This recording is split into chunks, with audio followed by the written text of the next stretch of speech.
Hello students, very welcome to all on exam Niti Sahi दिशा। स्वागत है आप सबका एग्जाम नीति पर मेरे यानी माध्यमिक कुशाग्र गौर के साथ।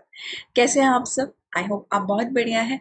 और अब IBPS RRB का एग्जाम हो चुका है, राइट? लेकिन IBPS PO आने वाला है, राइट? उसी तरह से डिफेंस के एग्जाम ऑलरेडी अप्रोचिंग है। नवंबर में एग्जाम लगे हुए हैं, अक्टूबर में एग्जाम है। SSC CGL मेंस की लोग तैयारी कर रहे हैं, राइट? हम बात करेंगे CHSL MTS स्टेनो की, स्टेनोग्राफर की, राइट? बहुत सारे एग्जाम्स की बात हो रही है यहाँ पर। डिफेंस की बात हो रही है, CDS की बात हो रही है, NDA की बात हो रही है एंड राजस्थान पटवार जिसका एग्जाम फरवरी में है, राइट?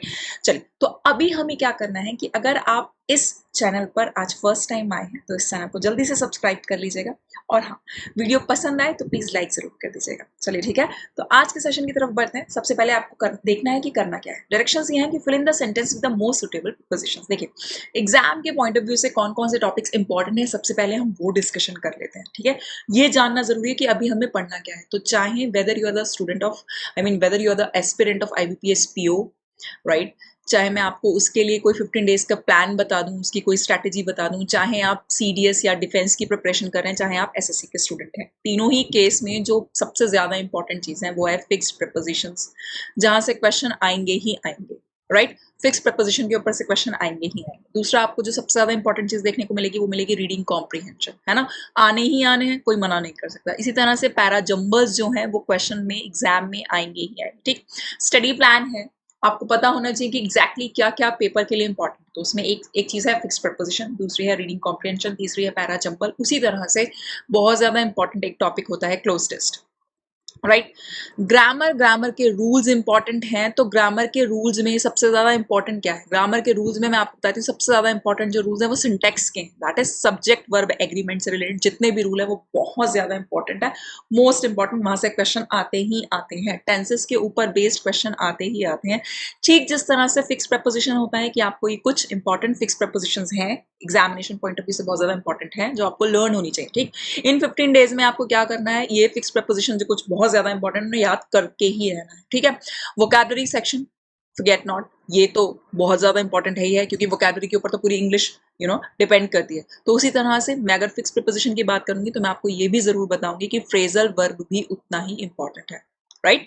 इडियम्स फ्रेजेस हैं, लेकिन ये कुछ वो पार्ट है जो आपको याद करना पड़ता है, जो आपको किसी तरह से, चाहे थीम से रिलेटेड होकर किसी भी तरह से, मैंने बहुत सारे वीडियोस दिए हुए हैं, है ना, इन सब चीजों के ऊपर। फिक्स प्रपोजिशन के ऊपर ऑलरेडी क्लासेस आ चुकी हैं, आप उनको देख सकते हैं, रेफर कर सकते हैं। इसी तरह से फ्रेजल वर्ब के ऊपर क्लासेस आ चुकी हैं, आप उनको रेफर कर सकते हैं, ठीक? रीडिंग कॉम्प्रीहेंशन के ऊपर क्लास आ चुकी है, आप उसको रेफर कर सकते हैं। उसी तरह से ग्रामर के रूल्स के ऊपर भी 5 रूल्स इक्वल्स टू 5 मार्क्स के ऊपर क्लासेस आ चुकी हैं, आप उनको पढ़ सकते हैं, वहां से कुछ सीख सकते हैं, जल्दी से क्विक रिवीजन भी कर सकते हैं, क्लियर? उसी तरह से मैं आपको प्रोसेस भी पढ़ा चुकी हूँ, पैरा जंबल भी पढ़ा चुकी हूँ। आई होप एग्जाम से पहले ये सब चीजें आपकी मदद करेंगी, बहुत ज्यादा इंपॉर्टेंट पार्ट होती हैं। तो अगर एक बार स्ट्रैटेजी क्लियर हो जाए तो आपको बार बार फिर भटकना नहीं पड़ता, कुछ ज्यादा दिमाग नहीं लगाना पड़ता, राइट? और दूसरी चीज, फ्रेजल वर्ब इंपॉर्टेंट है, याद करना होता है। मैंने इंपॉर्टेंट फ्रेजल वर्ब की क्लासेस ली हैं, फिक्स प्रपोजिशन की क्लासेस ली हैं, तो आज उसी सीरीज में नई क्लास शुरू करते हैं। सबसे पहले ये बता दीजिए अगर आप लोग एक्साइटेड हैं कि नहीं, राइट? आई होप आप सब एक्साइटेड हैं और कुछ नया सीखना चाहते हैं। यस, चलिए आज सेशन को आगे बढ़ाते हैं, कुछ इंपॉर्टेंट चीजों से शुरुआत करते हैं। सबसे पहले क्वेश्चन आपकी स्क्रीन पर, yes, if Indeed they apply dash me even remotely, अगर उन्होंने दूर से ही अप्लाई किया होता, दूर से भी अप्लाई किया होता, अगर I do not see that I deserve any laudation on that account, तभी मुझे नहीं लगता कि मैं किसी तरह से प्रशंसा का हकदार हूं, किसी भी बिहाफ पे, किसी भी अकाउंट पर मैं किसी तरह से प्रशंसा का हकदार हूं, ऐसा सेंटेंस में लिखा है। अब आपको मुझे बताना है, नीचे ऑप्शन दिया है, अप्लाई के साथ क्या लगता है, टू लगता है, विद लगता है या बाय लगता है, A, B या C? आपको ऑप्शंस गिवन है, जल्दी से पढ़िए और बताइए कि अप्लाई के साथ कौन सी ऐसी प्रपोजिशन है जो कि फिक्स है और वो आती ही आती है, अप्लाई के साथ वही प्रपोजिशन, जब बताएं जल्दी से।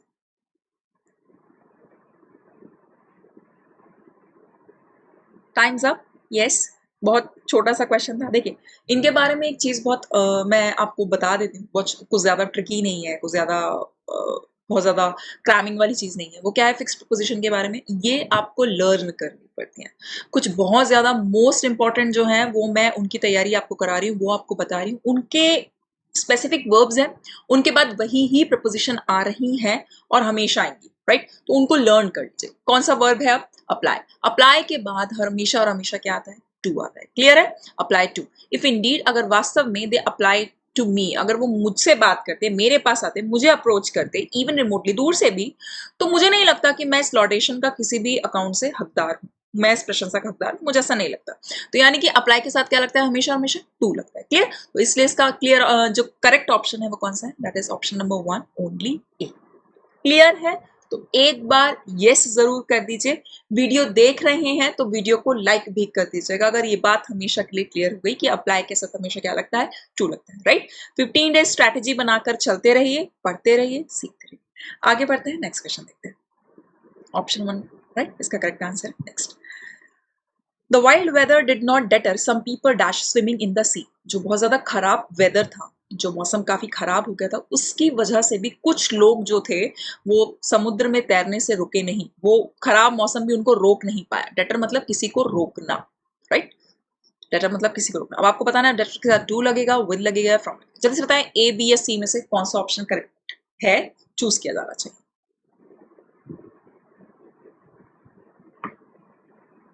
Times up, times up, times up.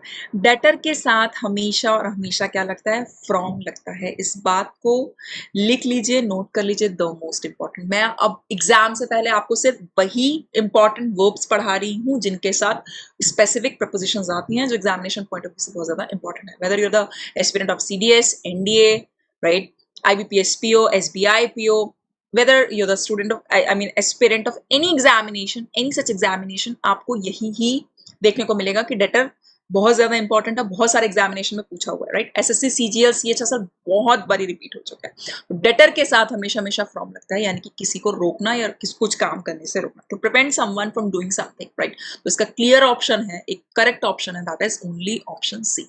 Right? Deter के साथ हमेशा क्या लगता है, फ्रॉम लगता है। ना विद लगता है, ना टू लगता है, कुछ और ना लगता है, ना लगेगा। आई होप आपको क्लियर हो गया कि डेटर के साथ हमेशा क्या लगना है, फ्रॉम लगना है। क्लियर? एक बार फिर से बोलिए, डेटर के साथ हमेशा क्या लगना है, जल्दी से बोलिए, क्या लगना है, फ्रॉम लगना है। तो मेरी बात जो मैं हर बार कहती हूँ वही आज फिर से कहूंगी, इस बात को हमेशा के लिए ध्यान रखिएगा। साथ में नोट्स बनाते चलिए, इंपॉर्टेंट चीजें लिखते चलिए, याद हो जाएंगी। लेकिन अगर नोट्स नहीं बनाएंगे तो जो माइंड की मेमोरी है ना, वो लिंक अप नहीं कर पाती है चीजों को, सुन के सिर्फ मात्र वो लिंक नहीं कर पाती। तो चीजों को जोड़िए, लिखिए। राइट? चलिए नेक्स्ट की बात करते हैं, the next option 3, that is only option 3। Next question is, the priest said that. Priest ने कहा, यानी कि साधु ने कहा कि, क्या कहा, sometimes a man doesn't show much appreciation what he has. कई बार मनुष्य जो है, जो उसके पास होता है, वो उसके लिए बहुत ज्यादा प्रशंसा पात्र है, वो ऐसा नहीं दिखाता है, मतलब वो उसके लिए बहुत ज्यादा थैंकफुल नहीं होता है, ग्रेटफुल नहीं होता है ना।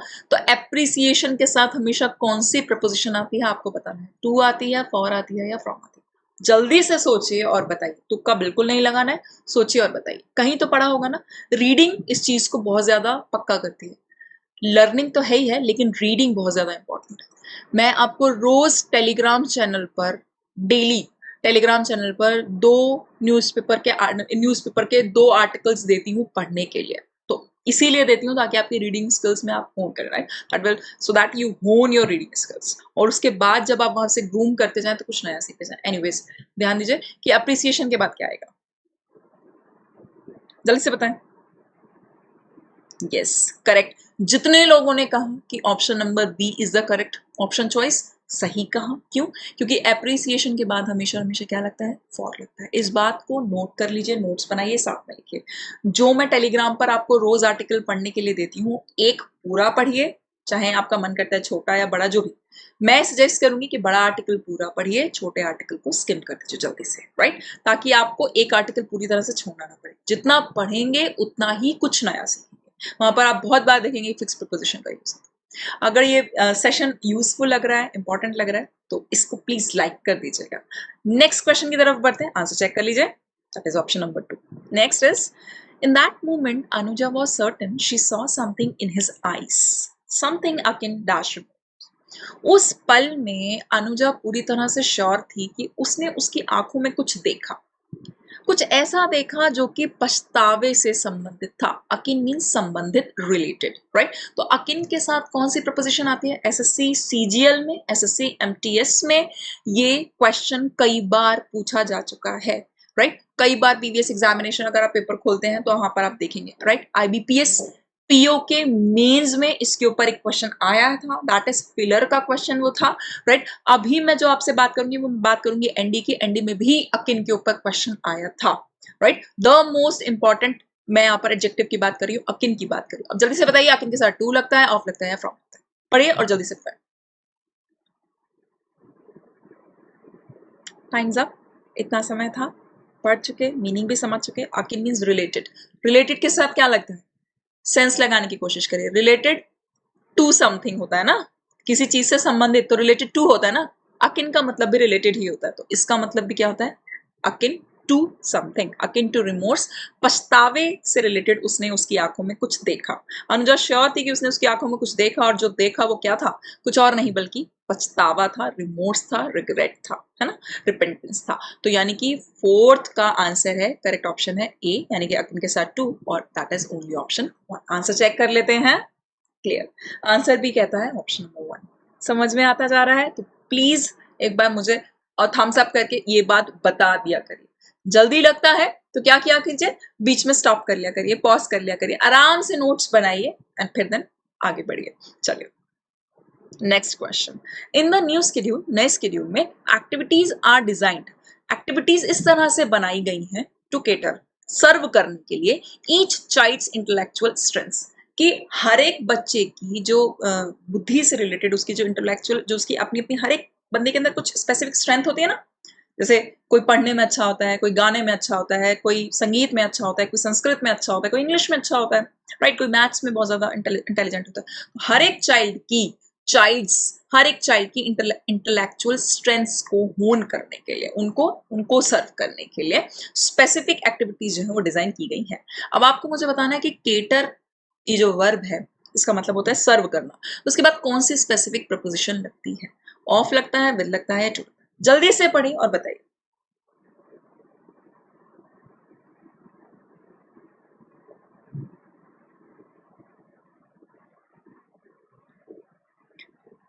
आंसर मिल गया?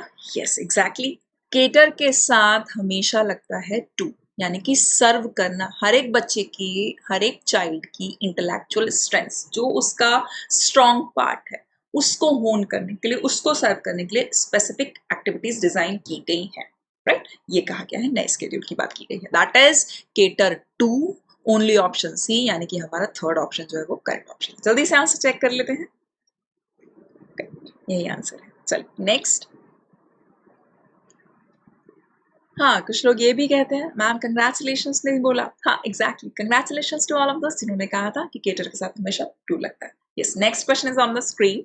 The teacher asked the students, teacher ने स्टूडेंट से पूछा टू नॉट अल्यूड, मतलब उन्होंने बोला, ऐसा उन्होंने कहा स्टूडेंट से कि ऑनलाइन सोर्सेस को यूज मत करना इन देयर रिसर्च पेपर, अपने रिसर्च पेपर में ऑनलाइन जो सोर्सेज हैं उनका यूज मत करना, उनसे कोई हिंट, उनसे कोई सजेशन मत लेना। अल्यूड का मतलब होता है कोई हिंट लेना या कोई सजेशन लेना, कोई हिंट या फिर कोई सजेशन लेना। जल्दी से बताइए इसका आंसर क्या होगा कि अल्यूड नाम के वर्ब के साथ सजेशन लेना या हिंट, है ना, किसी कोई हिंट मत लेना, ऑनलाइन सोर्सेज की हेल्प मत लेना, लोग चीटिंग कर लेते ना, उसी की बात की गई है। तो अब जल्दी से बताएं कि अल्यूड के साथ हमेशा क्या लगता है?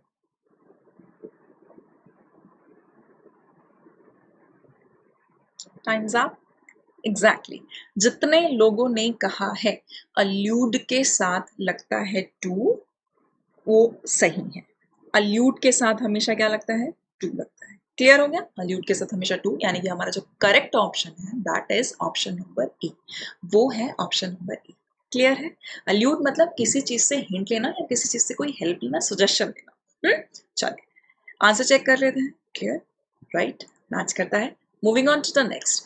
मिस्टर किंग, मिस्टर किंग ने बिताए first week of summer, first week of summer internship जो है वो बिताया अक्वेंटिंग, जान पहचान बढ़ाने में, बनाने में, अक्वेंट मतलब जान पहचान, है ना, एवरीवन, हर किसी से जान पहचान बनाने में, the new computers, everyone dash the new computers, की हर एक किसी की नए कंप्यूटर्स के साथ भली भांति जानकारी हो जाए, वो उसके बारे में कुछ सीख जाए, वो उसको जब देखें, कंप्यूटर्स को देखें। जैसे आपके घर में कोई नई चीज आती है तो उससे क्या कराया जाता है, आपको इंट्रोड्यूस करवाया जाता है कि इसको ऐसे चलाओ, मिलता है ना। वॉशिंग मशीन का फ्री डेमो मिलता है ना। कोई कनेक्शन लगा के जाता है सेटअप बॉक्स का तो आपको रिमोट यूज करना बताता है। उसी तरह से मिस्टर किंग ने first week of summer internship में हर किसी को नए कंप्यूटर से इंट्रोड्यूस करवाया, चिर परिचित करवाया, जान पहचान करवाई हर किसी की।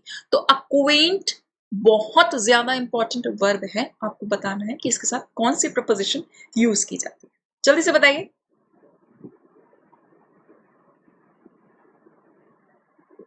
Okay, times up. अक्वेंट के साथ हमेशा और हमेशा लगता है विद। क्या लगता है? विद। हर किसी को मिलवाया, हर किसी की पहचान करवाई। किससे करवाई? न्यू कंप्यूटर से। किसमें करवाई? समर इंटर्नशिप में। क्लियर? तो अक्वेंट विद यानी कि ओनली बी सी तो कोई ऑप्शन में आएगा ही नहीं, क्योंकि हम देख रहे हैं कि इसके साथ कौन सी प्रपोजिशन यूज हो रही है और कंटेक्चुअली कौन सी करेक्ट है ना। कई बार ऐसा होता है कि किसी प्रपोजिशन के साथ किसी वर्ब के साथ दो डिफरेंट प्रपोजिशन लगती है, लेकिन उसके कंटेक्स्ट दो अलग होते हैं। उस केस में यहाँ पे तो एक ही कंटेक्स्ट की बात चल रही है, एक ही प्रपोजिशन, दैट इज अक्वेंट के साथ क्या लगता है? हमेशा और हमेशा विद लगता है। चलिए अब आंसर चेक कर लेते हैं। That is option number. Moving on to the next question. हाँ, पढ़ लीजिए इसको जल्दी से। The princess is too kind. Princess बहुत ज्यादा दयालु थी ये विश करने के लिए to deprive me dash the pleasure of spending the evening with you. यानी कि जो राजकुमारी है वो बहुत काइंड है, वो बिल्कुल भी मुझे वंचित नहीं करेंगी, है ना। किस सुख से वंचित नहीं करेंगी? कि मैं तुम्हारे साथ एक इवनिंग स्पेंड कर लूं। राजकुमारी बहुत दयालु है, वो मुझे बिल्कुल भी इस प्लेजर से वंचित नहीं करेंगी कि मैं एक इवनिंग तुम्हारे साथ स्पेंड कर लूं। किसी प्रिंसेस की बात चल रही है ना, तो कोई कह रहा है कि वो इतनी दयालु है कि वो मुझे इस सुख से वंचित नहीं करेंगे कि मैं एक इवनिंग तुम्हारे साथ बिता लूं। राइट। डिप्राइव का मतलब होता है वंचित करना, द मोस्ट इंपॉर्टेंट वर्ब, और इसके साथ लगने वाली प्रपोजिशन इसको बहुत ज्यादा इंपॉर्टेंट बना देती है, ध्यान रखिएगा हमेशा। राइट। डिप्राइव होता है ना generally, the poor deprive dash there fundamental rights, उनको उनके फंडामेंटल, उनके बेसिक मौलिक अधिकारों से वंचित कर दिया गया या वंचित कर देता है। ठीक है, या वंचित कर दिया। तो बात हुई है वंचित कर देने की। अब आपको बताना है कि इसके साथ कौन सी प्रपोजिशन लगती है। टू लगता है, विद लगता है, या ऑफ लगता है? जल्दी से बताएं। या सारे लगते हैं भाई? इसमें ऑप्शन बी एंड सी भी है, विद और ऑफ दोनों ही लगता है। जल्दी से बताएं। या हो सकता है इसमें से कोई ना लगता हो, ये भी पॉसिबल है। मैं फिर कहूंगी, रीडिंग की हैबिट बना लीजिए। अगर याद नहीं है तो याद करेंगे बार बार बार बार, तब भी भूलेंगे।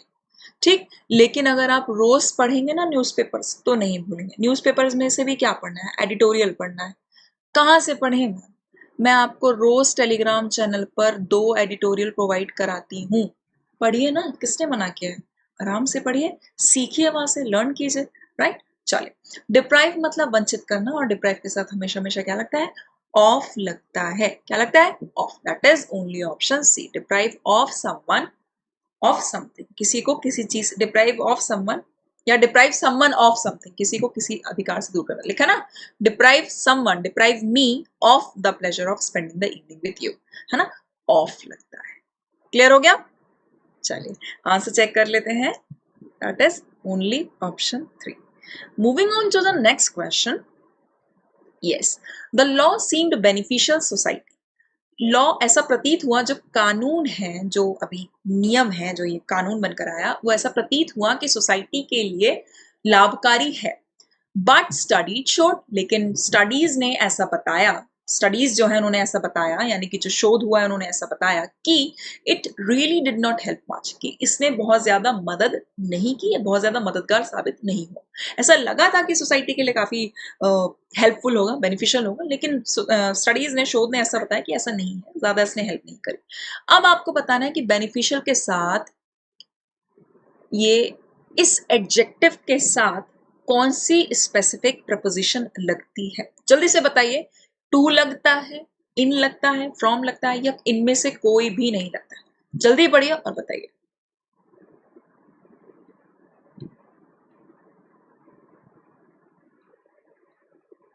हाँ, यस, एग्जैक्टली। जितने लोगों ने कहा कि बेनिफिशियल के साथ टू लगता है, बिल्कुल ठीक कहा। beneficial to someone. This scheme is beneficial to the students. Yeah, this scheme is beneficial to the society. This scheme will be beneficial to everyone, है ना, who's studying या who's preparing for competitive examination. बिल्कुल ठीक है, beneficial के साथ हमेशा क्या लगता है, to लगता है, beneficial to them, उनके लिए है, तो beneficial के साथ हमेशा हमेशा क्या लगेगा, to लगेगा, कुछ और नहीं लगता है, ना ही लगेगा। चलिए जल्दी से इस क्वेश्चन का आंसर चेक कर लेते हैं। इस क्वेश्चन का आंसर है वही, दैट इज टू, यानी कि only option A, beneficial to, right. चलिए अगले क्वेश्चन की तरफ, और आज के सेशन के लास्ट क्वेश्चन की तरफ। हाँ, अगर शो पसंद आ रहा है, अगर आप यहाँ से कुछ सीख पा रहे हैं, तो इसको लाइक जरूर कीजिए। दूसरा, मैं वेट करती हूँ आपके सजेशंस का कि आप क्या और पढ़ना चाहते हैं।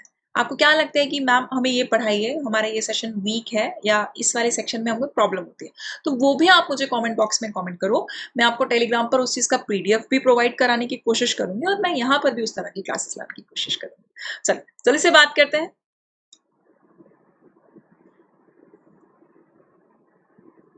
Perhaps an overnight stay in a prison will help the young criminals. शायद, perhaps means शायद, an overnight, एक रात का स्टे जेल में हेल्प करेगा किशोर अपराधियों की, यंग क्रिमिनल्स की, become more cognizant dash the disadvantages of breaking the law. शायद उनकी हेल्प करेगा कि उन्हें ये बात पता चले। कॉग्निजेंट मीन्स किसी चीज का जानकार होना, किसी चीज का बारे में अवेयरनेस होना, किसी चीज की जानकारी होना। MNC भी है बहुत बड़ी, इसका नाम है कॉग्निजेंट, है ना, कंपनी का नाम भी। डिसएडवांटेजेस, ताकि उन्हें ये पता चल जाए कि लॉ को ब्रेक करने के क्या क्या नुकसान होते हैं, क्या क्या डिसएडवांटेजेस होते हैं। अगर एक रात वो हवालात में काटेंगे ना, तो उन्हें खुद पता चल जाएगा कि ड्रिंक एंड ड्राइव जो करते हैं ना, ड्रंक एंड ड्राइव, उसके क्या लॉस है, उससे क्या नुकसान होता है, उससे कितने लोगों की जान जाती है, होता है ना। तो बुद्धि शुद्ध हो जाएगी, उनके कहने का मतलब ये है। चलिए बताना है कि कॉग्निजेंट के साथ, यानी कि जानकार, इसका मतलब होता है किसी चीज का जानकार होना, किसी चीज के बारे में अवेयरनेस हो। तो कॉग्निजेंट के साथ कौन सी प्रपोजिशन है जो आती है, टू आती है, विद आती है, फॉर आती है, बीसी दोनों आती है विद और फॉर, या फिर इनमें से कोई नहीं आता। जल्दी से देखिए और बताइए।